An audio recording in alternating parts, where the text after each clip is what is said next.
kaz var, 4 el atsa eşit. Bir tane alacaklar. Ben onları istememişim. Ben sana dedim ya, isteyince göndermişsin kıyafetleri. Hani ne kadar çok kıyafet göndermişsin.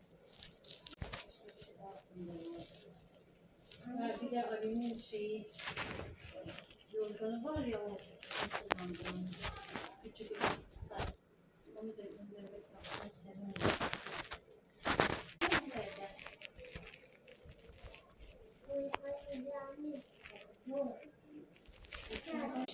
Böyle Avrupa'da. Anne. Ayakta oynayabilir miyim? Yukarıda bir yer. Söyle. Anne.